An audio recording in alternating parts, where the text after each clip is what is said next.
Hello everyone, this is Erik, the Asian movie enthusiast, and this is my review of 17 Years, a Chinese drama from 1999.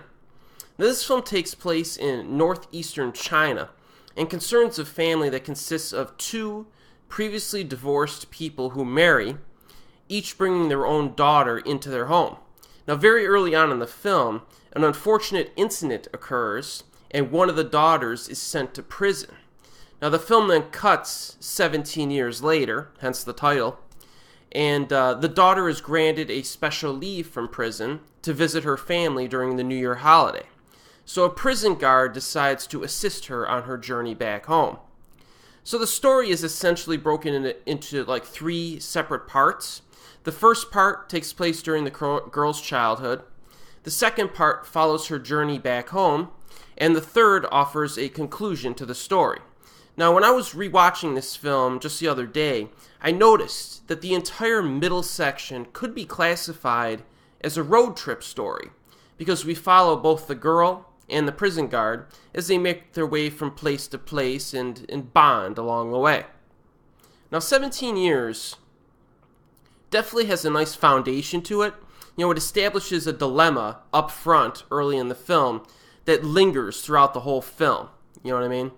As a viewer, you really begin to wonder how well this family reunion is going to work. You kind of wonder, is this going to be a good or a bad thing?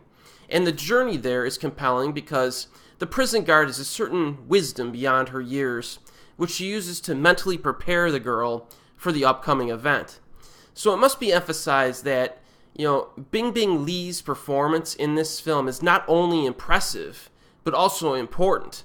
Even though the plot revolves around the girl who's a prisoner, it is Li's character of the prison guard that adds an additional dynamic that would have been missing if the girl was simply traveling home alone.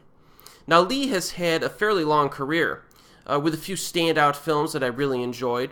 A World Without Thieves from 2004 was good. The Message from 2009 was very good. She was in Detective D and the Mystery of the Phantom Flame from 2010, which I enjoyed. And just recently, she starred alongside Jason Statham in The Meg, which was actually a pretty entertaining killer shark movie. She was actually pretty good in it, too. Now, Li is an actress who is very reliable. Even when she's in a crap movie, she gives a good performance. Now, fortunately, 17 Years is one of her best films and one of her best performances. This film has like an undeniable realism to it that is very effective in a dramatic sense. It's not just realistic in terms of characters and story, which it is, but also in its visuals. There's a lot of gritty, kind of real-world environments on display, and the fact that it was shot during the winter season gives it kind of a chilly mood. And all of this helps to, bring the viewer into its locations and story. Now, this was directed by a man named Yuan Zhang, who would later direct my favorite romance film of all time, Green Tea from 2003. Now, I did a full review of that film on my channel if you want to check that out. If you have not seen Green Tea, watch it. I think it's phenomenal.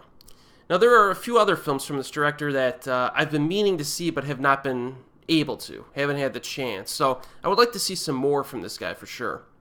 But 17 Years does have, a very slow pace to it.